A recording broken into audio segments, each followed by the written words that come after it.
श्री ब्रह्म पुराण में किस प्रकार से जो एक पौंड्रक नाम का राजा आया है वो हो गया, और पौंड्रक ने भगवान का स्वरूप धारण कर रखा था, और इस कारण से जो है पौंड्रक स्वयं अपने आप को वासुदेव कहने लगा। और जब भगवान को पता लगा, भगवान वहाँ पे आए, भगवान वहाँ घर पहुँचे और भगवान को उन्होंने कह भेजा कि आप जो है ये झूठे आपने सुदर्शन चक्र और कोमल की गदा धारण कर रखी है, सारंग धनुष धारण कर रखा है, इन्हें आप छोड़ दो। तो भगवान ने संदेश भेजा, बिल्कुल छोड़ दूंगा मैं, कल ये आपके यहाँ पर आ रहा हूँ और आपके सामने ही छोड़ दूंगा। ऐसा भगवान ने कहा। तो भगवान वहाँ पहुँचे और भगवान ने जो है उसके ऊपर युद्ध हुआ, और युद्ध में भगवान ने उसके ऊपर चक्र सुदर्शन छोड़ दिया और वह मारा गया।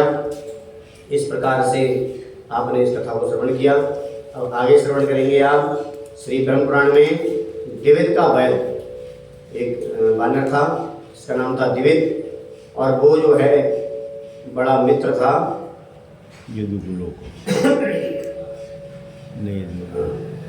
उनका नरकासुर का मित्र था। तो उस द्विविद का आप श्रवण करेंगे, और यदुकुल का संहार कैसे हुआ ये आप श्रवण करेंगे। अर्जुन का पराभव और पांडवों का महाप्रस्थान, ये सब आप कथा श्रवण करेंगे श्री ब्रह्म पुराण। तो व्यास जी कहते मुनियों, बलशाली भगवान बलराम जी ने जो और पराक्रम किए थे वह भी हम सुनना चाहते हैं, सो भी आप हमें बताएंगे।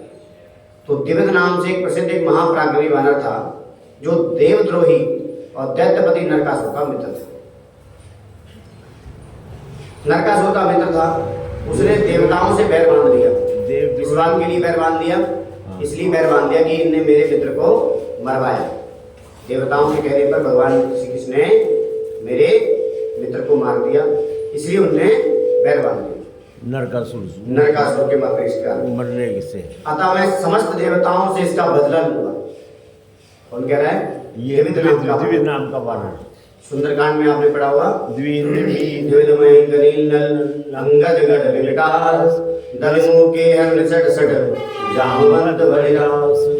महायोद्धा, ये आपने श्रवण किया। भगवान राम के समय से वो जो वानर था, और अब जाके उसका अंत हुआ है रावण के टाइम का था। तो भगवान का वहां साथ दिया, लेकिन अब समय की परिस्थिति के अनुसार धीरे धीरे जो है समय बदलता गया। तो उसकी मित्रता किससे हो गई? नरकासुर नाम के राक्षस से। तो अब यहाँ पर उसे बुरा इस बात का लगा कि मेरे मित्र को क्यों मरवा दिया, तो इसलिए उन्होंने देवताओं से बैर बांध लिया और निश्चय करके यज्ञों का विध्वंस करने लगा। अज्ञान से मोहित होने के कारण उसने साधु पुरुषों की मर्यादा तोड़ डाली और देहधारी जीवों का अंत करना आरंभ कर दिया। इसका देहधारी जीवों का, क्योंकि कहीं ना कहीं इनको परेशान करूंगा तो देवताओं को दुख लगेगा, बुरा लगेगा, और उसके बाद जो है देवताओं से लड़ाई झगड़ा करूंगा फिर। तो उनने जो मर्यादा थी वो तोड़ डाली, और वह चंचल वानर नगर और गांवों में आग लगाने लगा। कहीं कहीं पर्वतों को भी तथा गांवों आदि को भी कुचल डालता था। पर्वतों को उखाड़कर समुद्र में फेंक देता, और स्वयं भी समुद्र के भीतर घुसकर मंथन करने लगता।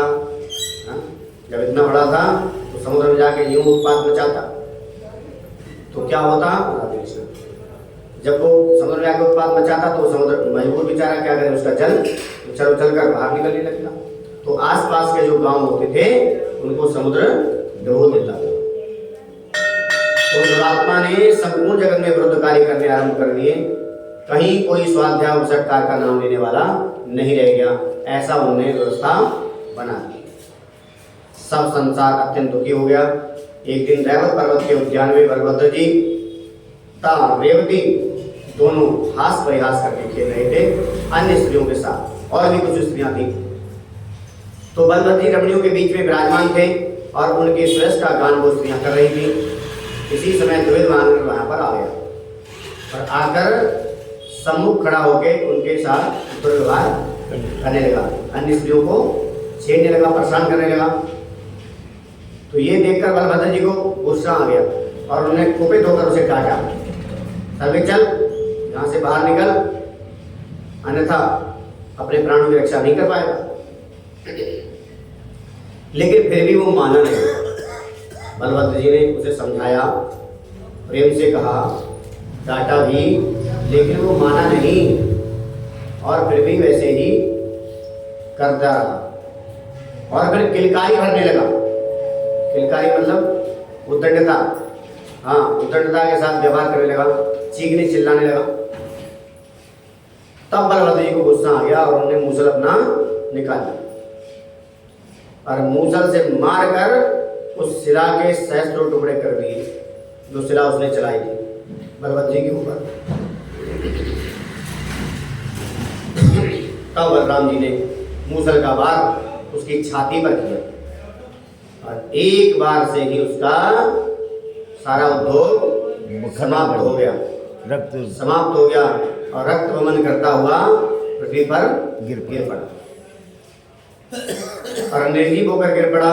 गिरते समय उसने उसके शरीर के आघात से उस पर्वत शिखर के सैकड़ों टुकड़े हो गए, मानो कोई इस पर्वत पर वज्र ही गिर गया। उस समय देवता बलराम जी को फूलों की वर्षा करने लगे और भगवान की प्रशंसा करने लगे कि आपने बहुत ही अच्छा कार्य किया। ये दुष्ट वानर दैत्य का पक्षधर था, इसका दैत्यों का पक्षधर बन गया था और इसने संपूर्ण जगत को संकट में डाल रखा। सौभाग्य की बात है कि आज मार गए। इस प्रकार इस पृथ्वी को धारण करने वाले परम बुद्धिमान बलराम जी के अनेक अद्भुत पराक्रम हैं जिनकी कोई गणना नहीं की जा सकती। तो इस तरह इस जगत का उपकार करने के लिए बलराम से भगवान श्री कृष्ण ने दैत्यों और दुष्ट राजाओं का वध किया। फिर अर्जुन के साथ मिलकर भगवान ने अनेक अक्षौणी सेनाओं का वध कराकर इस पृथ्वी का भार उतारा, अन्य बहुत सारी अक्षौणी सेनाओं का। इस प्रकार संपूर्ण दुष्ट राजाओं का संहार करके भूभार उतारने के पश्चात उन्होंने ब्राह्मणों के साथ को निमित्त बनाकर अपने कुल का भी संहार कर डाला। तो अंत में स्वयं भगवान श्री कृष्ण द्वारकापुरी छोड़कर अपने अंश रूप से बलराम जी के साथ पुनः अपने आश्रयभूत परम धाम को चले गए। तो मुनियों ने पूछा, ब्राह्मण, भगवान ने ब्राह्मणों के साप को निमित्त बनाकर किस प्रकार से कुल का संहार किया, ये भी हम सुनना चाहते हैं। तो व्यास से कहते हैं, एक समय की बात है, पिंडारक नाम के महातीर्थ में विश्वामित्र, कण्व तथा महामुनि नारद पधारे। वहाँ यदुकुल के कुमारों ने उनका दर्शन किया। पिंडारक क्षेत्र, पिंडारक क्षेत्र वो गया जी हो गई है नहीं, पिंडारक क्षेत्र क्या नहीं है, ये प्रवास क्षेत्र की बात करें। प्रवास क्षेत्र कहते हैं, प्रवास क्षेत्र तो वैसे तो उसको कहते हैं, ये ब्रह्मा जी के जो है इसको भी कहते हैं प्रवास क्षेत्र। अब पिंडारक यहाँ पर नाम दिया है, ये अलग कुछ नाम हो सकता है। तो कह रहे हैं वहाँ पर सभी हाँ बड़े बड़े विद्वान ऋषि वहाँ पधारे, आपस में उनकी मंत्रणा हाँ इत्यादि जो भी हो रही हो, तो उनके वहाँ पर दर्शन किए यदु कुमारों ने। वे सभी कुमार यौवन के मल से उन्मत्त थे। यौवन का जो नशा होता है ना जवानी का, वो बर्दाश्त नहीं होता हर एक को, तो उसमें उन्मत्त हो रहे थे। अतः भावी की प्रेरणा से उन्होंने जामवंती कुमार शाम्ब को स्त्री का वेश बनाया और ले गए उनके सामने और जाकर कहते हैं, महाराज आप तो सिद्ध हैं, आप जो हैं त्रिकालदर्शी हैं, आप तो देख लेते हैं कि भविष्य में क्या होने वाला है, तो आप ये बता दीजिए कि इनके गर्भ में क्या होगा। हाँ क्या होगा उनके गर्भ में, कि लड़का होगा या लड़की होगी। तो वो सब त्रिकालदर्शी तो थे ही, साधारण नहीं थे। कम करो कम हल्का सा। तो त्रिकालदर्शी तो थे ही, कर्ण भी, विश्वामित्र भी, महामुनि नारद जी भी। तो उन्होंने देखा कि हमारे साथ ये क्या कर रहे हैं, छल कर रहे हैं, छल कर रहे हैं। और इस कारण से उन्होंने कह दिया कि इसमें तुम्हारे जो वंश की है नाश के लिए, वंश के नाश के लिए इसमें मूसल का पैदा होगा, मूसल जन्म लेगा, ऐसा उन्होंने कह दिया। और फिर वहाँ से वो शैल कुमार अपने नगर में आए तो उन्होंने अपने नाना जी को सब कथा कह सुनाई राजा उग्रसेन को। तो उग्रसेन ने भगवान कृष्ण से परामर्श किया तो भगवान ने कहा कि ऐसा करो, इसको पूरा घिसवा दो और इसे चूर्ण कर दो और चूर्ण करने के उपरांत से समुद्र में फेंक दो। तो भगवान के आदेश अनुसार और उग्रसेन जी के आदेश अनुसार ऐसा ही कार्य किया गया, लेकिन अंतोगत्वा वो बाद में थोड़ा सा रह गया, जो घिसा नहीं गया,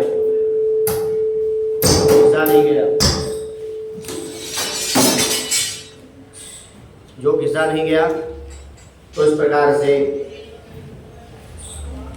उसको जब समुद्र में फेंक दिया, वह चूर्ण का एरका नाम की घास बन के उत्पन्न हुआ समुद्र किनारे। समुद्र किनारे एरका नाम की घास, रेंदु कोई एरका नाम की घास के रूप में उत्पन्न हुआ। तो मूसल का जो शेष अवशेष बच गया था वो एक मत्स्य ने निकल लिया, और मत्स्य ने निकल लिया तो कुछ मछुआरों ने उस जाल को फेंका तो जाल में वो मछली आ गई, और उसका जब पेट फाड़ा और चीर कर जो निकाला तो उसमें जो अवशेष रह गया था उस मूसल का, उसको उन्होंने बाण में लगा लिया, बाण में लगा लिया। और इस प्रकार से उस बाण में लगा लिया तो विधाता के लेख को कोई टाल नहीं सकता। ऐसा भगवान ने कहा कि जो विधि का विधान है ऋषि में सब पता था अब क्या होने वाला है। इस प्रकार से इसी बीच में देवताओं ने भगवान श्री कृष्ण के पास अपना एक दूत भेजा, इसके पास भगवान कृष्ण के पास एक दूत भेजा और कहा कि आप जाकर भगवान से कह दो कि आपने बड़ी कृपा की,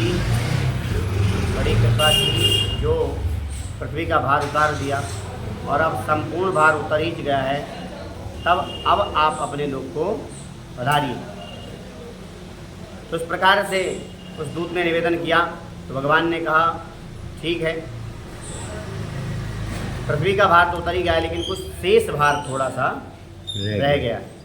ये यदुकुल का भी जो है इसका भी संहार करके मैं आऊँगा, और आप परेशान ना हो, आप पहुँचें, मैं शीघ्रता से ही आज से 7 दिन के अंदर ही इस भार को समाप्त करके आ जाऊँगा। उससे आज 100 वर्षों से भी अधिक, ये भगवान को हो गए 100 वर्षों से अधिक ही कह रहे हैं। ये दूत कह रहा है कि आपको 100 वर्षों से अधिक हो गए हैं, तो दुराचारी दैत्य मारे गए हैं, पृथ्वी का भार उतर गया है, अब आप देवता भी आपकी कृपा से सनात हो गए। सनात मतलब आपका हाथ उनके ऊपर है, उन्हें कोई डर नहीं है, उन्हें कोई भय नहीं है। तो इस प्रकार से अब आप अपने धाम को पधारें। भगवान ने कहा दूत तुम ठीक कहते हो, ये मैं सब जानता हूँ, इसलिए मैंने यादवों के संहार का कार्य आरंभ कर दिया है। यदि यदुवंशियों का संहार ना हो सका तो पृथ्वी पर बहुत बड़ा भार रह जाएगा, क्योंकि ये भी उन्मत्त हो गए हैं। अब कैसे हो गए? सबसे जीत गए ना। जो सबसे जीत जाता है तो क्या लगता है कि मैं ही हूँ। तो भगवान किसी की मैं नहीं रखते, सबसे बड़ी बात है, चाहे कोई भी हो। तो कह रहे हैं इसलिए इन यदुवंशियों का भी मैं भार उतार के ही आऊँगा। इस प्रकार मैंने द्वारकापुरी बसाई थी, समुद्र से मांग कर वह मैं समुद्र को वापस कर दूँ। मैं साराती भी कर दूँगी। तो देवराज इंद्र तथा देवताओं से कहना कि मैं बलराम जी के साथ अब अपने धाम को शीघ्र ही आऊँगा। इस पृथ्वी के भार जो जरासंध आदि राजा थे वो मारे गए हैं, काफ़ी इन यदुवंशियों का भार उतार कर, भार उनसे भी बढ़कर है। किनसे? जरासंध आदि राजा। हाँ, जरासंध है, नरकासुर है, बहुत सारे ऐसे लोग, उनसे भी ज़्यादा इनका भार है, क्योंकि अब ये उन्मत्त हो रहे हैं। इनके दिमाग में क्या है कि हम ही रह गए बस, और कोई राजा से हमसे बड़ा नहीं है। तो मैं इनको भी लेकर ही आऊँगा। भगवान वासुदेव के यूँ कहने पर देवदूत वहाँ से चले गए और इधर द्वारकापुरी में दिन रात विनाश के सूचक शकुन होने लगे। तो इनकी शांति के लिए हमें क्या करना चाहिए, ये तो भगवान ने सबसे कहा कि ऐसा है, हमें सबको प्रवास क्षेत्र में चलना चाहिए स्नान करने के लिए। हाँ, प्रवास क्षेत्र यहाँ पर कहा गया है समुद्र के लिए। किसके लिए कहा गया है? समुद्र के किनारे को कहा गया है प्रवास क्षेत्र। तो कह रहे वहाँ हमें चलना चाहिए। तो इस प्रकार से उस समय महान भगवत भक्त उद्धव जी ने भगवान श्री हरि को प्रणाम किया और कहा, प्रभु मुझे दिख रहा है कि आप सबका संहार करने जा रहे हैं और लीला को संवरण करना चाहते हैं, तो आप मुझे आज्ञा दे दीजिए, मेरा क्या कार्य है, अब मैं क्या करूं। तो उस प्रकार से भगवान कहते हैं, उद्धव तुम मेरी कृपा से प्राप्त हुई दिव्य गति के द्वारा गंधमादन पर्वत पर चले जाओ। बद्रिकाश्रम, बद्री विशाल, बद्रीनाथ धाम, जहाँ भगवान ने स्वयं तपस्या की है नरनारायण के रूप में, तुम वहाँ चले जाओ और मेरा चिंतन करते हुए वहाँ निवास करो, फिर मेरी कृपा से तुम उत्तम सिद्धि प्राप्त होगी और मैं इस कुल का संहार करके भी अपने धाम को जाऊँगा। मेरा त्याग देने पर समुद्र इस द्वारकापुरी को दोबारा से डुबो देगा। भगवान के योग कहने पर उद्धव जी उन्हें प्रणाम करके नर नारायण के आश्रम में चले गए। तदनंतर संपूर्ण यादव शीघ्रगामी रथ पर आरूढ़ होकर बलराम और श्री कृष्ण आदि के साथ प्रवास क्षेत्र में गए। वहाँ पहुंचकर कुक्कुर और अंधकवंशी सब लोगों ने प्रसन्नतापूर्वक मदिरा पान की। हाँ, क्या मैं कह रहा था ना, उन्मत्त हो गए थे।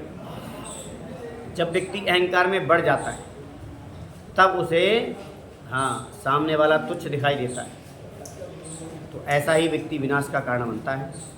इसलिए भगवान ने ऐसी बात कही कि कोई भी अहंकार से वशीभूत ना रहे। तो उन लोगों ने वहाँ पर आपस में मदिरा पान की और पीते ही उनमें परस्पर संघर्ष हो गया। लड़ने लगे, अरे तूने मुझे नहीं दी, अरे मेरे को क्यों नहीं दी भाई, मेरा एक ही गिलास मैंने लिया है, तुमने 4-4 गिलास पी गए हो। तो एक दूसरे से लड़ने लगे और फिर अस्त्र शस्त्र उठा लिए लड़ाई में, और वो भी सब समाप्त हो गए। तो वहाँ पर जो एरका नाम की घास उत्पन्न हुई थी उसी को उखाड़ने लगे और उखाड़ कर लड़ने लगे। तो एरका जो है क्या काम करने लगी, तलवार का काम करने, क्योंकि उसके रोए बड़े तेज होते हैं। सरकंडा भी कहते हैं हमारी भाषा, सरकंडे। तो उनके जो पत्ते होते हैं, उन पत्तों के जो रुएँ होते हैं वो इतने तेज होते हैं, ऐसे लग जाए तो काट देते हैं, आज भी काट देते हैं, पहले की तो बात छोड़ो। तो उसी से वो सब लोग लड़ने लगे और आपस में एक दूसरे से लड़ झगड़ कर उन्होंने सबका संहार कर डाला। और इस प्रकार से तब राधे कृष्ण समस्त यादवों का संहार कर डाला। तो यादव आपस में ही लड़कर नष्ट हो गए। चंद्र भगवान श्री कृष्ण का चैत्र नामक रथ दारुक के देखते देखते समुद्र के मध्यवर्ती मार्ग से शीघ्र चला गया। उसमें जुटे हुए घोड़े उस रथ को लेकर उड़ गए, लुप्त हो गए। हाँ, फिर शंख चक्र गदा और सारंग धनुष भी और अक्षय तृणीर भी और भगवान की जो खड्ग थी, ये सभी अस्त्र शस्त्र सूर्य में समा गए। कहाँ चले गए? सूर्य के पास सीधे डाले। इस प्रकार से सबने भगवान की परिक्रमा की उन शस्त्रों ने और क्षण भर में ही वो सूर्य में समा गए। इस प्रकार से बलराम जी, क्या देखते हैं, थोड़ा आगे चलते हैं भगवान। तो वहाँ बलराम जी एक वृक्ष के नीचे बैठकर योग के द्वारा अपना शरीर त्याग कर रहे हैं और मुख से उनके एक महाभयंकर सर्प निकल रहा है और वो सर्प समुद्र में समा गया।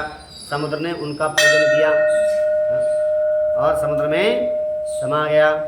उसके उपरांत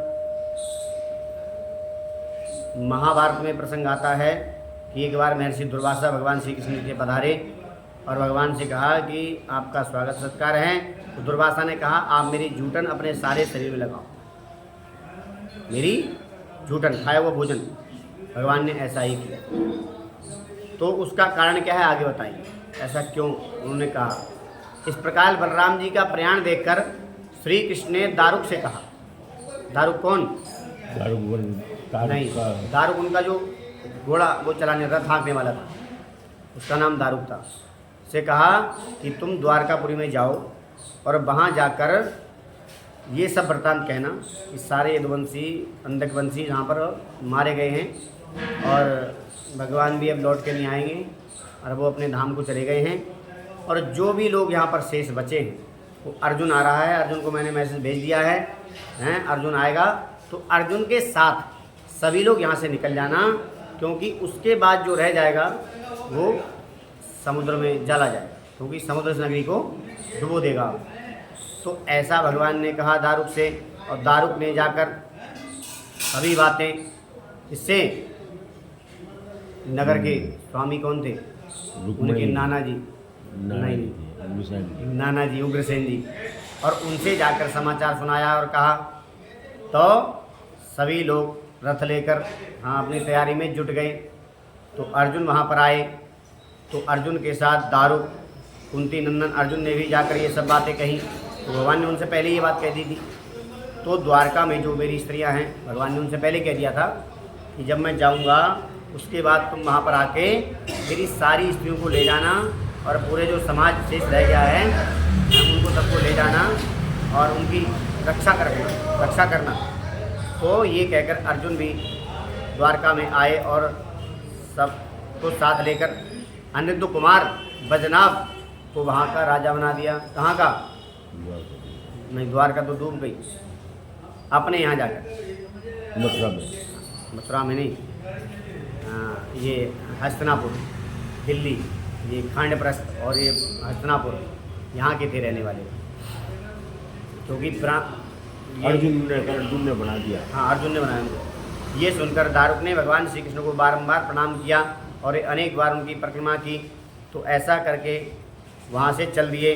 उसने जाकर भगवान की आज्ञा के अनुसार सब कार्य किए। वह अर्जुन को द्वारकापुरी में बुला लाए और महाबुद्धिमान वज्र को यदुवंशियों का राजा बनाया। वज्र को यदुवंशियों का, जो यदुवंशी शेष रह गए थे उनका राजा बनाया। और उधर श्री कृष्ण ने वासुदेव स्वरूप परब्रह्म को अपने आत्मा में आरोपित करके संपूर्ण भूतों में उनके व्याप्त होने की धारणा की और योग युक्त होकर अपने एक पैर को दूसरे पैर के घुटने पर रख कर बैठ गए। तो वे ब्राह्मण दुर्वासा के वचन का मान रखना चाहते थे। दुर्वासा के वचन का मान रखना चाहते थे। सारी जूठन लगाई थी ना, तो सारी जूठन जहाँ जहाँ लगाई थी वो वज्र का हो गया था, वो कुछ हो ही नहीं सकता उस शरीर का। केवल पैर का तलवा रह गया था, जहाँ जूठन लगानी शेष रह गई। ये बात समझ में? इसलिए उन्हें जूठन लगवाई थी। तो उनका भी मान रखना था, क्योंकि और कहीं से कुछ होगा नहीं। तो उसी समय जरा नाम का व्याध एक और ना निकला। उसने मूसल के बचे हुए लोहखंड का बाण बनाकर उसे धारण कर रखा था और भगवान का चरणों से मृग के आकार का दिखाई दिया। कि भगवान ने एक मणि पहन रखी थी अंगूठे में, और वो दूर से जब चमक रही थी ऐसे लग रही थी मृग बैठा हुआ है। उसे देखकर वह खड़ा हो गया और उसी तोमर से उसने भगवान के पैर को निशाना बनाकर बींध डाला। जब वह उनके समीप गया तब उसे 4 भुजाधारी मनुष्यों के रूप में दृष्टिगोचर हुए। 4 भुजाएं थी भगवान की उस समय। तो भगवान की ओर देखते ही उनके चरण पकड़ लिए और बारंबार कहने लगा, प्रभु आप प्रसन्न हो जाइए, मैंने अनजाने में ही हरण को समझकर धोखे में ही अपराध कर दिया है, आप मुझे क्षमा कर दीजिए। तब भगवान ने उससे कहा, प्यार तुझे तनिक भी भय नहीं होना चाहिए, तू मेरे प्रसाद से इंद्रलोक में जाएगा। भगवान के इतना कहते ही वहाँ भगवान आ गया और व्याध उस पर बैठकर भगवान की कृपा से स्वर्गलोक को चला गया। उसके चले जाने पर भगवान श्री कृष्ण ने त्रिविध गति को पार करके अपनी आत्मा को अव्यय, अचिंत, अमल, अजन्मा, अजर, अविनाशी, अप्रमेय, अखिल आत्मा एवं महाभूत अपने ही वासुदेव रूप में उसे लीन कर दिया। अभी बात आई थी ना जूठन लगाने वाली, तो करें किंतु उसे पैर के नीचे नहीं लगाया भगवान ने। अगर लगा लिया होता तो वज्र कुछ का नहीं कर पाता, इसलिए कि ब्राह्मण की जूठन का अपमान न हो जाए।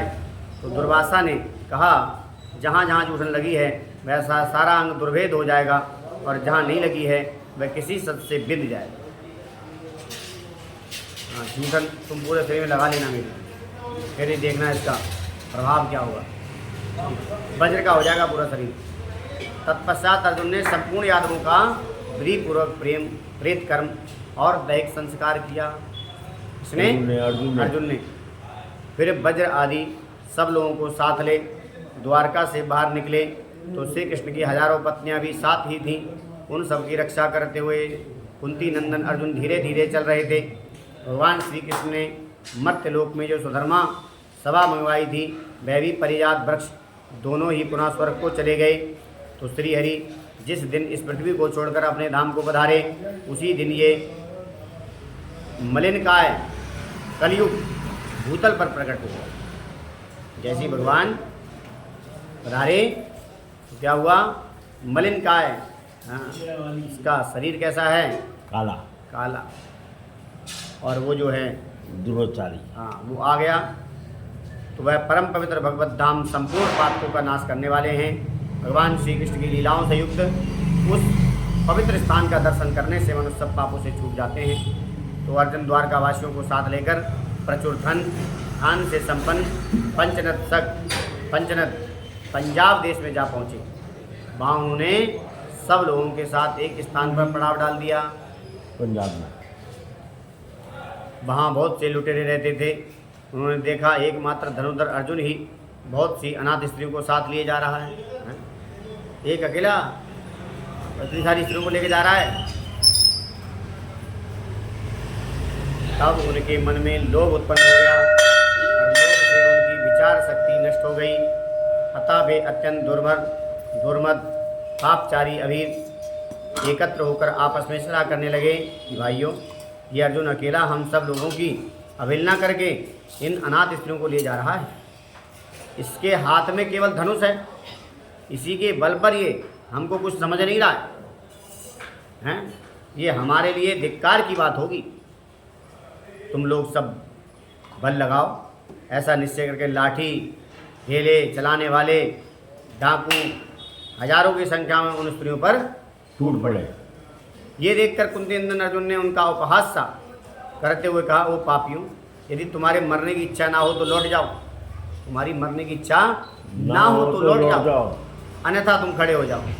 तो अबीरों पर उनकी दम की कुछ भी असर नहीं हुआ। अबीरों, हाँ, अबीर मतलब जो वो होते हैं ना, डाकू, नहीं, डाकू लुटेरे और जो बनों में रहने वाले, ये जो वो होते हैं निषाद, वो आदमी जो भी कहते होंगे, ये जो लगाते हैं, जो नट होते हैं, जो ये कंजर भी कहते हैं। तो इस प्रकार से अबीरों पर उनकी धमकी का कुछ असर नहीं हुआ। उन्होंने अर्जुन के वचनों की अवहेलना करके सारा धन लूट लिया। तब अर्जुन ने अपने दिव्य गांडीव धनुष को चढ़ाना आरंभ किया, किंतु बलवान होने पर भी वे उसे चढ़ा ना सके। बड़ी कठिनाई से इसी तरह उन्होंने धनुष पर प्रत्यंचा चढ़ाई भी, तो वह पुनः ढीली हो गई तथा उनके बहुत स्मरण करने पर भी उन्हें किसी अस्त्र की याद न आई। उन्होंने डाकुओं पर बाण चलाए, किंतु वे बाण उन्हें घायल न कर सके। अग्निदेव के दिए हुए अक्षय बाण उन ग्वालों के साथ युद्ध करने में नष्ट हो गए। अर्जुन की शक्ति भी क्षीण हो गई। उस समय अर्जुन के मन में यह निश्चय हुआ कि मैंने बाण समूह से जो बड़े बड़े बल राजाओं का मान घटा दिया था, आज क्या हुआ? आज वो सब कहाँ चले गए? हाँ, ऐसा मन में विचार करने लगे। तो मैंने अपने बाण समूह से बड़े बड़े बलवान राजाओं को परास्त किया था, वह श्री कृष्ण का ही बल था। अब उनको क्या याद आ रही है? जब भगवान साथ थे तब ऐसा कर पाया मैं, अब ये नहीं हो पा रहा है। इसका तात्पर्य यही हुआ कि इस समय भगवान मेरे साथ थे और आज भगवान मेरे साथ नहीं हैं। तो बाणों के नष्ट हो जाने पर अर्जुन ने धनुष की नोक से डाकुओं को मारना आरंभ कर दिया। अब जब बाण नहीं चल रहे हैं तो एक हाथ में धनुष पकड़ लिया और धनुष से ऐसे मार रहे हैं लाठी के द्वारा, हैं, तो मारना आरंभ कर दिया। किंतु वे उनके इस प्रहार की हंसी उड़ाने लगे। सब लोग काय का अर्जुन देखो, तो ये कहते हैं धनुषधारी, कहाँ है इसका धनुष? ये डंडा है तो हैं? अब इसके हिसाब से देखा जाए ना, तो हंसी उड़ाने लगे। तो वे मलेच्छ लुटेरे अर्जुन के देखते देखते वृष्णि और अंधक वंशी सुंदरी स्त्रियों को लेकर चारों ओर चंपत हो गए। तब अर्जुन ने दुखी होकर कहा, हाय ये बड़े कष्ट की बात है, ये बड़े कष्ट की बात है कि भगवान श्री कृष्ण ने मुझे अकेला छोड़ दिया। यूं कहकर वे फूट फूट कर वहीं पर रोने लगे। हाँ, ये वही धनुष है, ये वही बाण हैं, वही रथ है, वही घोड़े हैं, किंतु आज सब एक साथ ही नष्ट हो गए। वही अर्जुन वही बाण गोपियाँ वीरन ने लूटी, ऐसी कहावत बन गई। तो इस प्रकार से किंतु आज सब कुछ नष्ट हो गया। अहो दैव बड़ा प्रबल होता है। महात्मा श्री कृष्ण ने के बिना मुझे सामर्थ्य रहते हुए नीच पुरुषों से अपमानित होना पड़ा। भगवान कृष्ण आज नहीं है, इसलिए नीच पुरुषों से, हाँ, बड़े बड़े धनुधारी को तो मैंने जीत दिया था, लेकिन आज ये अभीर ग्वाले इन्होंने बताओ मुझे मेरा अपमानित कर दिया। यही मेरी भुजाएं और वही मैं अर्जुन, किंतु उन पुण्य पुरुष श्री कृष्ण के बिना आज ये सब कुछ निस्सार हो गया। मेरा अर्जुनत्व और भीमसेन का भीमत्व भगवान के ही कारण था, तभी तो आज उनके ना रहने पर मुझे अभीरों ने जीत लिया है, अन्यथा ये कैसे संभव था। इस प्रकार कहते हुए अर्जुन अपने श्रेष्ठ नगर इंद्रप्रस्थ में गए। कहाँ गए? इंद्रप्रस्थ में, से आज दिल्ली के नाम से जानते हैं लोग। वहाँ उन्होंने यादव कुमार वज्र को यदुवंशियों का राजा बना दिया। वज्र को? भगवान का पौत्र था ना वज्र। उसका अभी जिक्र नहीं आया ना कभी। क्यों नहीं आया? अनिरुद्ध आया। नहीं, वो तो रुक्मणी के थे। हाँ, ये अन्य स्त्रियों के पुत्र थे। वज्र अन्य स्त्री का था, साम अलग स्त्री का था, ऐसे। तो वज्र को यादवों का, हाँ, यदुवंशियों का, यदुवंशी मतलब यादव ही तो। वज्र को इंद्रप्रस्थ का बनाया ना। हाँ, इंद्रप्रस्थ में आकर उन्होंने उनको राज्य दे दिया, क्योंकि उनके यहाँ भी तो कोई नहीं था उस समय। परीक्षित था, वो भी गर्भ में था, नहीं समझे? परीक्षित था जो आपके दिमाग जो काम कर रहा है ना, वो इसलिए उस समय इनके यहाँ भी कोई नहीं था राज्य काज करने वाला, इसलिए कह रहे हैं इस बात को। तो यादव कुमार वज्र को यदुवंशियों का राजा बना दिया। तंत्र में वन में आकर मुझसे मिले और मुझे विनयपूर्वक प्रणाम किया। तो अर्जुन को अपने चरणों की वंदना करते देख मैंने पूछा, पार्थ तुम इस प्रकार अत्यंत उदास क्यों हो? मैंने कौन करे हैं? व्यास जी। व्यास जी के पास गए पांचों पांडव भाई और जाकर उनसे निवेदन किया कि ऐसी ऐसी घटना हुई, बताओ हमें अब क्या करना चाहिए हैं। तब मैंने उनसे कहा कि तुम इस प्रकार अत्यंत उदास क्यों हो रहे हो? तुमसे किसी ब्राह्मण की हत्या तो नहीं हो गई है तो ऐसे उदास होकर दुखी होकर आए हो? गलती से तुमने किसी ब्राह्मण को मार दिया क्या? अथवा विजय की आशा भंग होने से तुम्हें दुख हो रहा है क्या? है? कोई विजय जहाँ चाहते थे वहाँ नहीं हो पाई विजय तुम्हारी, इससे दुखी हो रहे हो क्या? तुमसे इस प्रकार से इस समय तुम सर्वथा श्रीहीन हो गए हो। तुम्हारा चेहरा कैसा हो रहा है? उदास कैसे हो गए हो? क्यों हो गए हो? हाँ, श्रीहीन, ऐसा लग रहा है तुम्हारा धन छिन गया हो सारा, ऐसा लग रहा है। व्यास जी कह रहे हैं ऐसा लग रहा है कि तुम्हारा धन ही किसी ने छीन लिया हो। तुमने किसी अगम्य स्त्री के साथ रमण तो नहीं किया? हाँ, इसके साथ गमन नहीं करना चाहिए, उसके साथ गमन तो करके नहीं आए हो, इसलिए तुम्हारा तेज छिन नहीं गया, जिससे तुम्हारी कांति फीकी पड़ रही है। या कहीं निम्न श्रेणी के मनुष्यों ने तुम्हें परास्त तो नहीं कर दिया? हाँ? उनके बिना कहीं ये बातें कह रहे हैं व्यास जी, इसे कहते हैं ज्ञानी। क्या कहीं निम्न श्रेणी के लोगों ने तुम्हें युद्ध में जीत तो नहीं लिया? तब ये श्री जो है, तुम्हें चमक जो है व्यक्ति की खो जाती है। तो मेरा ऐसा प्रश्न करने पर अर्जुन ने लंबी सांस छोड़ते हुए कहा, भगवान सुनिए, जो हमारे तेज, बल, वीर्य, पराक्रम, श्री और कांति थे, वे भगवान श्री कृष्ण हम लोगों को छोड़कर चले गए।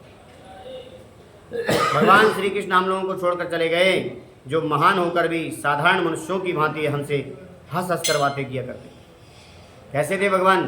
साधारण नहीं थे, फिर भी हमारे साथ हम जैसे रहकर और वैसी व्यवहारिकता करते थे और हम समझते थे हमारे जैसे ही, जबकि वो असाधारण थे।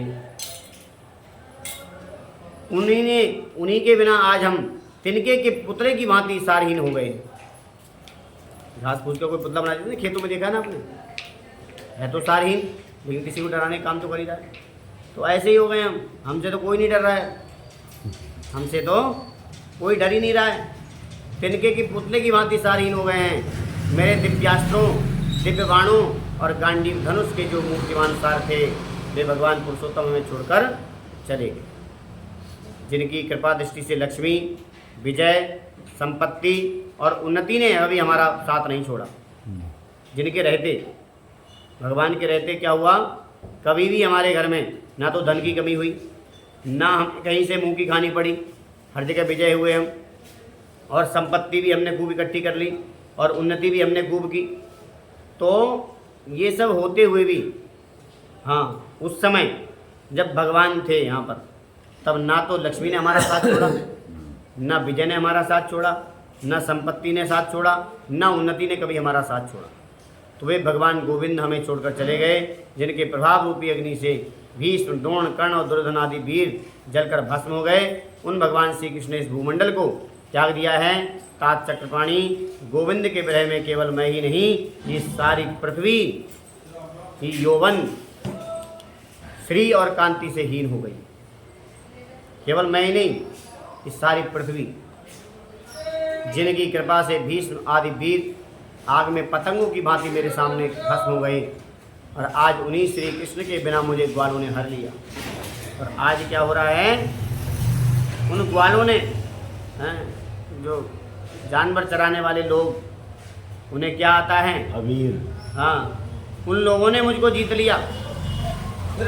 आज उन्हीं श्री कृष्ण के बिना मुझे ग्वालों ने हर लिया, और जिनके प्रभाव से मेरा गांडीव धनुष तीनों लोकों में विख्यात हो चुका था, उन्हीं श्री हरि के बिना उसे अबीरों ने डंडों से त्रसित किया है। तीनों लोकों में जिस गांडीव की चर्चा होती थी, अरे अर्जुन आ गया, अब तो भाई युद्ध इनके पक्ष में जाएगा, तो ऐसी लोग चर्चा करते थे। और आज उसी गांडीव को ग्वालों ने डंडों से मारा है, और डंडों मार मार के वो छीन लिया। तो महामुनि मेरे साथ कई हजार अनाथ स्त्रियां थीं, और मैं उनकी रक्षा के लिए पूर्ण यत्न कर रहा था, तो भी डाकुओं ने केवल लाठी के बल पर मुझसे उनको छीन लिया। पितामह, ऐसी अवस्था में मेरा श्रीहीन होना कोई आश्चर्य की बात नहीं है। आश्चर्य तो ये है कि मैं नीच पुरुषों द्वारा अपमान के पंख से सना जाकर भी निर्लज्जतापूर्वक जीवन धारण कर रहा हूँ। कि शर्म की बात तो ये है कि चलो उनने छीन ली स्त्रियों, कोई बात नहीं, लेकिन ऐसा होने के बाद मैं जिंदा हूँ अभी तक, ये शर्म की बात है। क्योंकि मुझे वहीं मर जाना चाहिए था, तब तो ठीक था कि भाई प्राण गंवा दिए, उसके बाद छीन के ले गया, कोई ऐसा किया किसी ने, और प्राण भी हैं मेरे, और उनको छिलवा के आ रहा हूँ मैं स्त्रियों को, और वो सब छीन के ले गए, और तो मेरा जीवन का क्या लाभ। तो व्यास जी कहते हैं, द्विजवरो, पांडुनंदन महात्मा अर्जुन अत्यंत दुखी और दीन से हो रहे थे। उनकी बात सुनकर मैंने कहा, पार्थ तुम लज्जा ना करो, शोक में भी ना पड़ो, सोचो और समझो, संपूर्ण भूतों में काल की ऐसी ही गति, इसमें संपूर्ण भूतों में काल की ये गति है कि जब 100 साल के आप हो जाओगे तो आप धनुष बाण नहीं चला पाओगे हैं। युद्ध लड़ सकते हो ऐसी अवस्था में जब खुद भी नहीं खड़े हो पा रहे हो, तो युद्ध नहीं कर सकते। कहने का तात्पर्य क्या, उन्होंने क्या समझाया कि काल की ऐसी गति है कि एक समय में व्यक्ति युवा होता है, दूसरे समय में वृद्ध हो जाता है, और वृद्धस्था आने के बाद जीवन समाप्त, तो उस अवस्था में वो ज़्यादा बलशाली नहीं रह पाता। तो तुम ज़्यादा शोक मत करो और सोच विचार मत करो, काल की ऐसी ही गति। पांडुनंदन, प्राणियों की उन्नति और अवनति का काल ही कारण है। उन्नति और अवनति का काल ही कारण है। एक समय ऐसा आएगा कि आप उन्नति को प्राप्त होगे, और दूसरा समय ऐसा आएगा आपकी अवनति होगी। ये निश्चित है। प्राणियों की उन्नति अवनति काल के ही द्वारा होती है। ये जो कुछ होता है और हुआ है सब काल मूलक ही है, काल के द्वारा ही ऐसा सब कुछ होता है। ये जानकर तुम धैर्य को धारण करो। नदी, समुद्र, पर्वत, संपूर्ण पृथ्वी, देवता, मनुष्य, पशु, वृक्ष और सांप, बिच्छू आदि सब भूतों को काल के द्वारा ही उत्पन्न होते हैं और काल के द्वारा ही उनका संहार हो जाता है। क्योंकि जिसका जन्म हुआ है उसका अंत भी निश्चित है। इसके अंदर बल आया है तो बल का चूर्ण होना भी निश्चित है। तो तुमने श्री कृष्ण की जैसी महिमा बताई है वे वैसे ही है, इसमें कोई दो राय नहीं।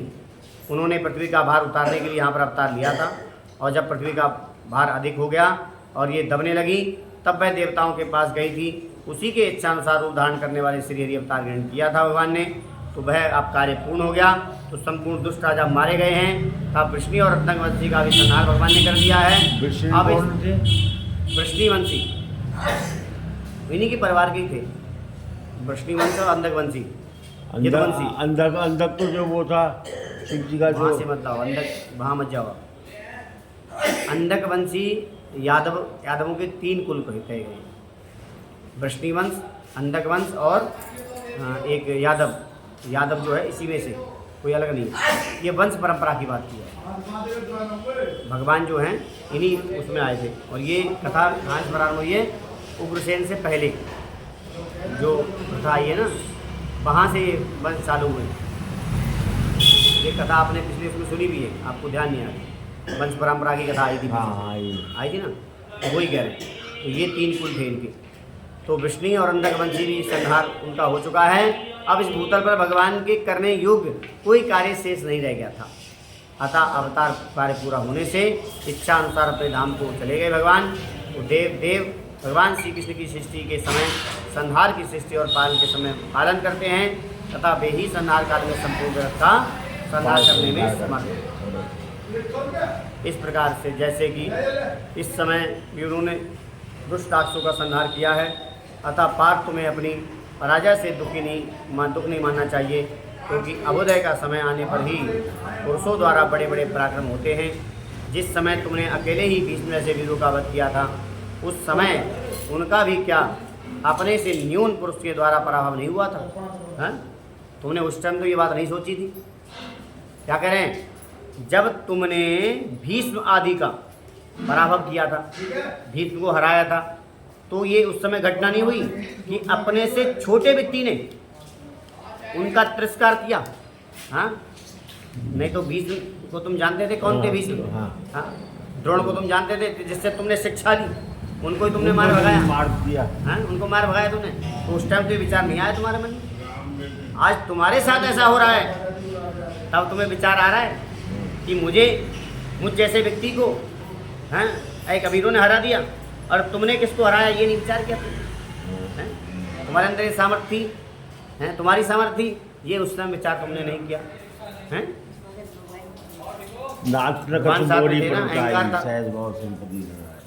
तो क्या कह रहे हैं? किंतु ये पराजय काल का ही देन है, ये कोई तुम नहीं कर रहे हो।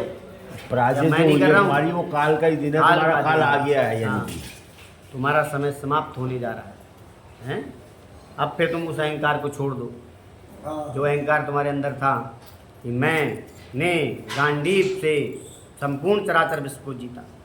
अब तुम्हें ये समझने की आवश्यकता है, ये कौन करता है और कौन करवाता है? विधाता ही करता है, विधाता ही करता है, करवाता है कि नहीं? वही करते हैं। समझने की आवश्यकता है तुम्हें।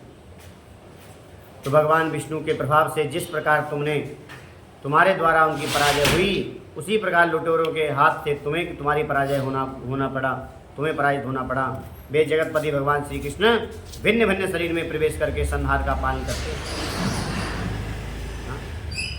कभी वो तो हर जगह विद्वान है, हर कण में विद्वान है, तो वो समय समय पर उसी शरीर में प्रवेश कर सामने वाले को तिरस्कृत कर देते हैं। एक कहावत कहते हैं ना, गधा पहलवान तो ऊपर वाला मेहरबान, ऊपर वाला मेहरबान तो गधा पहलवान है कि नहीं? तो जिसे कुछ नहीं आता, जिसे कुछ नहीं जाता, वो भी बलवान हो जाता है जब ईश्वर की कृपा उसे प्राप्त हो जाता है। तो उसी प्रकार से तुम्हारे साथ हुआ है। उस समय तुम बलवान थे, अब वो अबीर वाले बलवान हो। तो वे जगतपति भगवान कृष्ण भिन्न भिन्न शरीरों में प्रवेश करके संसार का पालन करते हैं और संहार भी करते हैं, पालन भी करते हैं, रक्षा भी करते हैं। जैसे गज और ग्राह लड़े जल भीतर, हैं, गज की सामर्थ्य नहीं थी वहाँ पर, ग्राह के सामने वो मार ही देता, लेकिन उसने भगवान को याद कर लिया तो भगवान आगे रक्षा करने के लिए। तो कह रहे हैं जीवों का संहार भी करते हैं और पालन भी करते हैं। क्या करते हैं? संहार भी करते हैं सबका, जो दुष्ट हो जाता है, जो अहंकारी हो जाता है, जो सृष्टि के लिए किसी विनाश को अपना लेता है, विनाश करने के लिए प्रयत्न करता है, तब भगवान स्वयं वहाँ पर आ जाते हैं और उस स्थिति का संवरण कर देते हैं। तो उस प्रकार से अंत में सब जीवों का संहार भी करते हैं। जब तुम्हारे अभ्युदय का समय था तब भगवान तुम्हारे साथ थे और अब वो विपक्षियों के साथ हो, अब विपक्षियों के साथ हो गए, उनका बल भगवान ने बढ़ा दिया। ये तुम्हें समझाने के लिए किया है केवल, ये मत सोचना कि भगवान तुम्हें छोड़ के चले गए। ये क्या किया है? तुम्हें समझाने के लिए किया है, तुम्हारा अहंकार नाश करने के लिए किया है, ये समझने की आवश्यकता है। तो इस प्रकार से जब वह समय बीत गया तब तुम्हारे विपक्षियों पर भगवान की कृपा दृष्टि हो गई है। तुम गंगा नंदन भीष्म के साथ संपूर्ण कर्मों का संहार कर डालोगे, इस बात पर पहले कौन विश्वास कर सकता था? किसी को विश्वास था पहले? हैं? पहले किसी को विश्वास था कि तुम गंगा नंदन को, भीष्म के सामने आज तक कोई टिका ही नहीं, और जिन्हें इच्छा मृत्यु का वरदान था उन्हें कोई मार सकता था?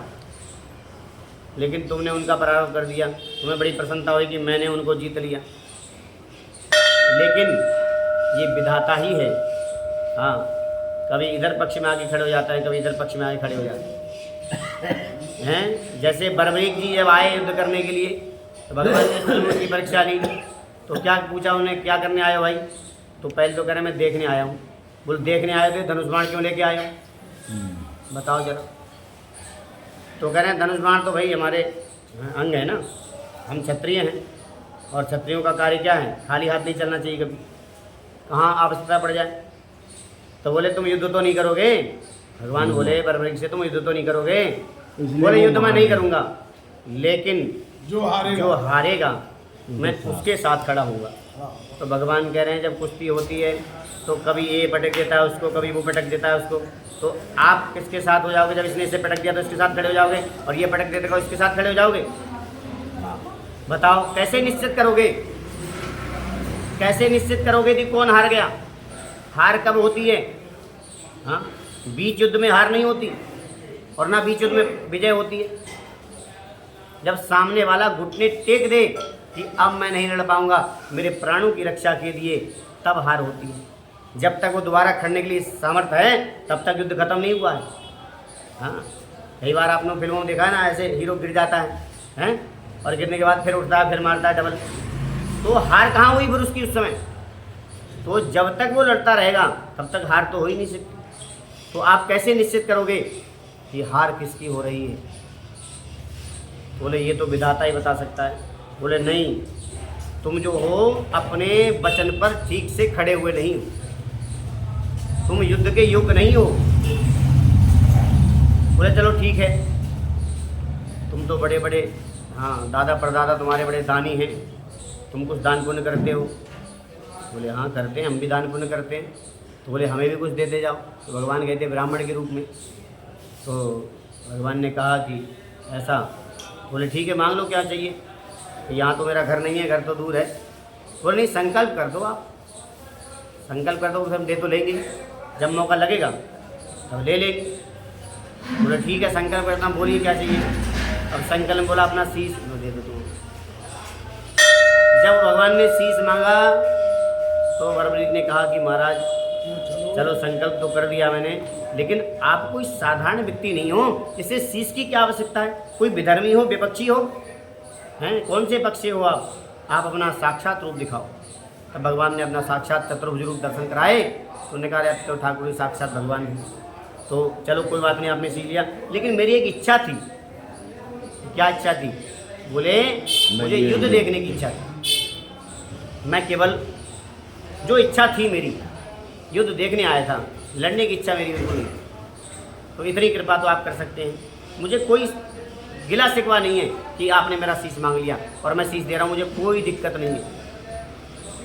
अंत तो गत्वा भगवान पूछते हैं तेरी अंतिम इच्छा क्या है, और मरते समय जिस व्यक्ति के मन में जो इच्छा शेष रहती है भगवान उसी के अनुरूप जन्म आपको प्रदान करते हैं, ऐसा गरुड़ पुराण में कहा है। तो बरबली जी कह रहे हैं मेरी कोई इच्छा नहीं है, बस मेरे को ये केवल एक इच्छा ये थी, ये रोमांचकारी युद्ध सुना जा रहा है और ये ऐसा भयंकर युद्ध हो रहा है, बहुत समय से कभी युद्ध हुए नहीं, तो मैं युद्ध देखने की इच्छा थी।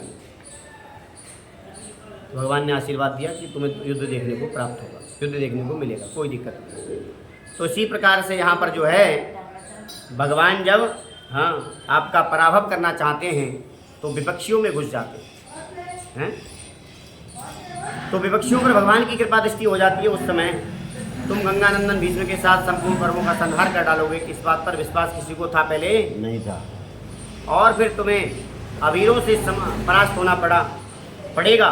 ये कोई सोच सकता था क्या कि जो व्यक्ति गंगानंदन भीष्म को हरा देगा, लिटा देगा, मार देगा, वो अवीरों से हार जाएगा? ये कोई विचार कर सकता है? 2-4 साल में तो ये लोग मानने को तैयार होंगे, हाँ ऐसा हुआ है, ये तो मानेंगे ही नहीं। अरे ऐसे कैसे हो सकता है कि अर्जुन को अभी लूट लेंगे, कैसी बात कर रहे हो तुम, ये तो झूठ है महाराज, हैं? तो ये सालों में जाकर ये बात सिद्ध होगी कि हाँ भाई अर्जुन को भी अवीरों ने लूट लिया है। तो ये बात कौन मान सकता है?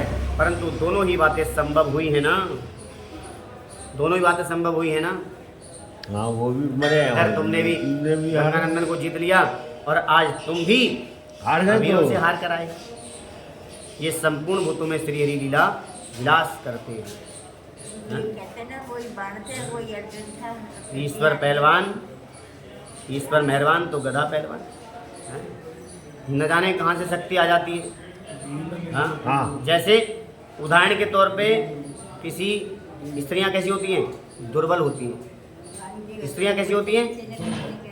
स्त्रियां कैसी होती हैं? दुर्बल, कायर और मुंह छुपाने वाली और मुंह ढक के रहने वाली, और उनके बच्चे को तुम उनसे छीनकर उसके गर्दन पे चाकू रख देना, फिर देखना उनका रूप कैसा होगा, ये काली का भी रूप है? तो वही स्त्री कहाँ से बल आ गया? उस ईश्वर ने उसको बल दे दिया। देख तेरे साथ तेरे बच्चे का क्या हो रहा है। वो ये बल भगवान उन्हें प्रदान कर देते हैं, ऐसी परिस्थिति में भगवान बल प्रदान कर देते हैं। तो संपूर्ण जगत के स्वामी भगवान श्री कृष्ण ने ही संपूर्ण यादवों का संहार किया है। संपूर्ण। तो तुम लोगों का संहार काल भी समीप है। किसका? अर्जुन का और पांडवों का। हमारा काल ही समीप है, दूर नहीं है। इसलिए भगवान ने तुम्हारे बल, तेज, पराक्रम और महात्म को पहले से ही संहार कर दिया। हाँ, समय है, क्या कह रहे हैं? समय बलवान होता है। इसलिए तुम्हारे तेज को, पराक्रम को, महात्मा को पहले ही भगवान ने संहार कर दिया है। जो जन्म ले चुका है उसकी मृत्यु सुनिश्चित भगवान पहले ही कर दी है। कर दी। जो ऊंचे चढ़ चुके हैं उनका नीचे गिरना भी अवश्य भावी है। हाँ, अभी पीछे हुआ ना, कौन सी अडानी कंपनी थी, कौन सी थी? हाँ, एक दिन में उनके 30% शेयर नीचे आ गए, एक दिन में, सोचो। और जो 30% शेयर सालों में हुए होंगे। तो जो ऊंचे चढ़ चुके हैं वो नीचे अवश्य ही आएंगे। आप चाहो तो विचार करके देख लो, जिसके दादा परदादा ज़मीन पे बैठे खाते थे, वो आज हेलीकॉप्टर में उनके पोते पड़पोते बैठ के खा रहे हैं।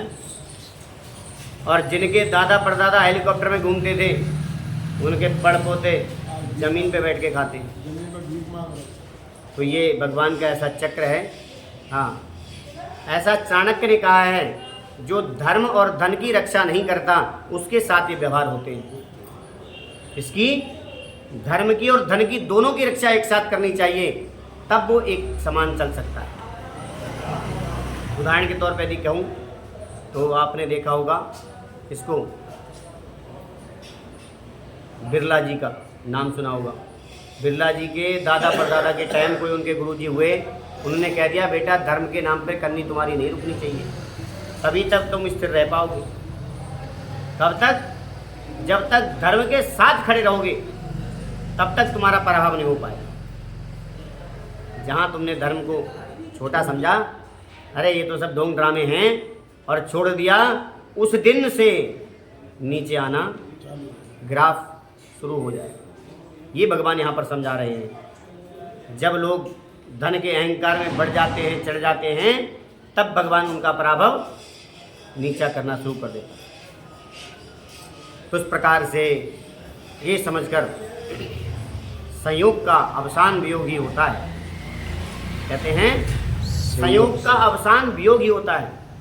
जो आज तुम्हें मिला है वो कल को बिछड़ेगा। जो आज मिला है वो कल को बिछड़ेगा अवश्य।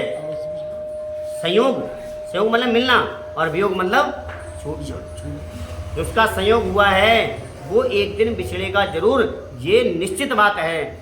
इसलिए सबसे प्रेम करो, लेकिन इतना करो कि उनके जाने पर आपको इतना दुख ना हो कि आप मरने की इच्छा के पहुंच जाओ। इसलिए सबसे प्रेम करना चाहिए, लेकिन एक अवस्था के अनुसार, पागलपंती वाला नहीं करना चाहिए। इसलिए भगवान ने कहा है कि सभी वस्तुओं में, सभी व्यक्तियों में क्या करना चाहिए? अपनी आसक्ति को छोड़ दो। आसक्ति का परित्याग कर देना चाहिए। आसक्ति नहीं होगी तो आपको दुख ही नहीं होगा, और दुख नहीं होगा तो सुख भी नहीं होगा। हाँ, दुख कौन देता है? वो सुख दुख देता है। आपने उसमें सुख मानना प्रारंभ कर दिया कि ये है तो मैं ठीक हूँ, ये नहीं होगा तो मैं मर जाऊँगा, ये हो जाएगा, वो हो जाएगा। अरे यही तो समझने की बात है। आपको भगवान ने थोड़ा सा कुछ दे दिया, उसके पीछे ऐसे पड़ गए हो जैसे मधुमक्खी पड़ जाती है। मधुमक्खी शहद को ला के रखती है, थोड़ा थोड़ा करके स्टोर करती है, और उससे इसका मुंह इतना हो जाता है कि अब जाना नहीं चाहिए, अब ये जाना नहीं चाहिए, और उससे वो छीन लिया जाता है। जब शहद छीना जाता है तो कितनी सारी मधुमक्खियाँ उसमें प्राण त्याग कर देती हैं कि नहीं भैया, ये हमारा संचित धन था, इसे आप लिए जा रहे हैं। तुमसे सारी वस्तु छीन ली जाएगी, या तो आप अपने मन से त्याग दो, छोड़ दो, तो आप निर्लेप हो जाओ।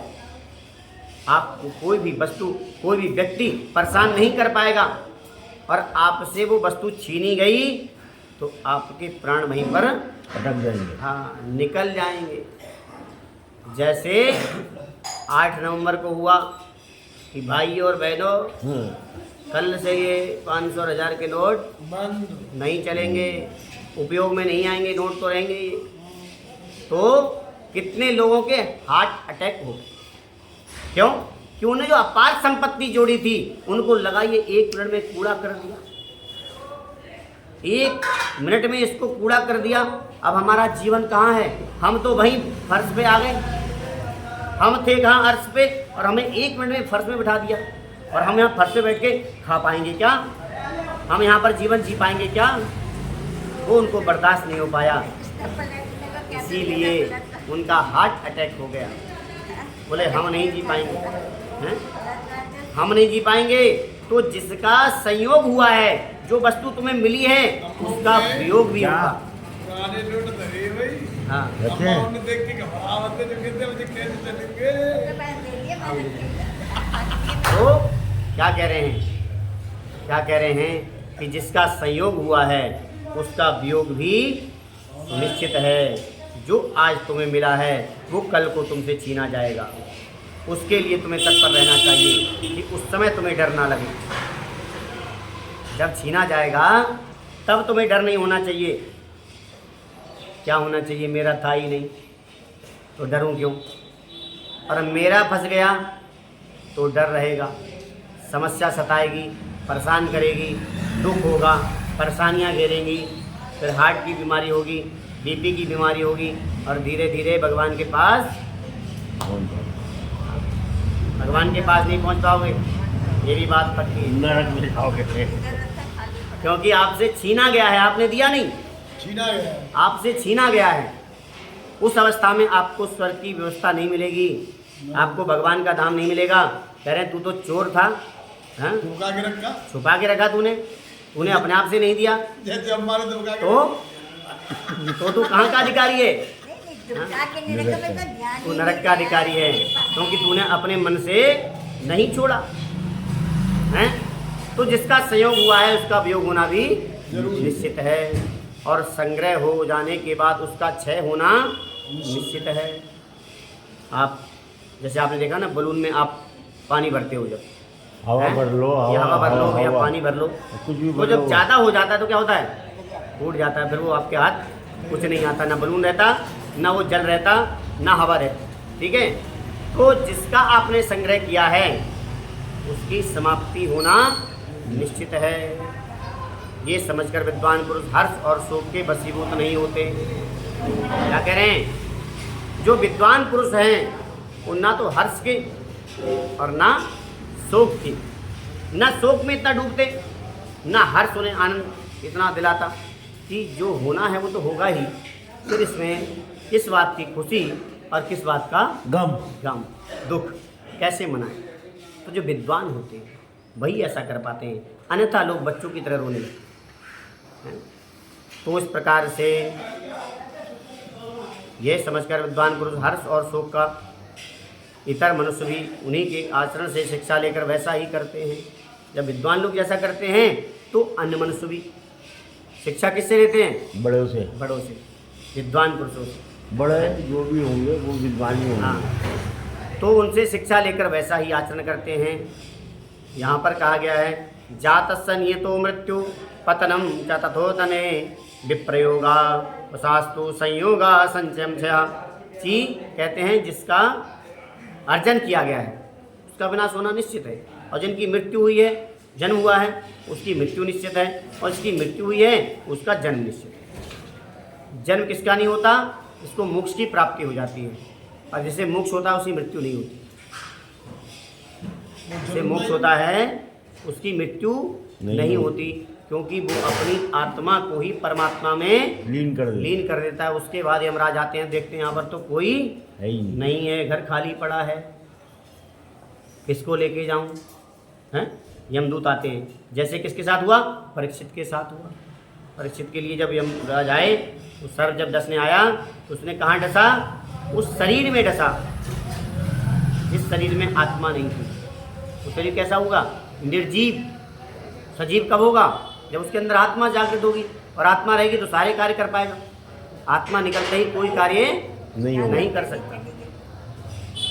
तो यही यहाँ पर समझाया गया है, हे नरश्रेष्ठ, ये समझकर तुम्हें भाइयों के साथ अपना राज्य छोड़कर तपस्या के लिए वन में चले जाना चाहिए। अब जाओ, धर्मराज युधिष्ठिर से मेरी ये सारी बातें कहना, और वीर परसों तक अपने भाइयों के साथ जैसे भी हो सके इस घर का प्रस्थान कर देना। आज जाओ अपने घर, कल को समझाना, और परसों को छोड़ के चल देना। हाँ, सबको त्याग दो, ज़्यादा समय लगाओगे तो मोह माया बढ़ेगी। हाँ, छोड़ नहीं पाओगे। तो कल करे सो आज कर, क्या कहते हैं? कल करे सो आज कर, और आज करे सो अब, पल में प्रलय होएगी, बहुर करेगा कब। इसलिए ज़्यादा समय मत लगाना, ज़्यादा समय लगाया तो मोह ममता और बढ़ जाएगी और फिर छोड़ नहीं पाओगे। हाँ? तो ये सुनकर अर्जुन ने, हाँ, ये सुनकर अर्जुन ने धर्मराज के पास जाकर अपनी सारी देखी और अनुभव की बातें सुना दी। तो अर्जुन के मुख से ये संदेश सुनकर समस्त पांडव परीक्षित को राज्य पर बिठाकर अभिषेक करके वन में चले गए। और मुनिवरों, ये इस प्रकार मैंने आप लोगों से युद्धकुल में अवतीर्ण भगवान श्री कृष्ण की संपूर्ण लीला कथाओं को विस्तार से वर्णन कर दिया। यहाँ तक की हमारी कथाएँ थी। अब आगे कथाएँ, अन्य कथाएँ होंगी। भगवान का जो चरित्र, भगवान की जो कथाएँ पूछी थी सौनक आदि ऋषियों ने, तो सूत जी ने उनको बड़ी प्रकार से समझाया है। यही कथा विशेष थी। बोल श्री लक्ष्मीनारायण भगवान की जय, श्री कृष्ण भगवान की जय, आनंद कंद भगवान की जय, वृंदावन बिहारी लाल की जय।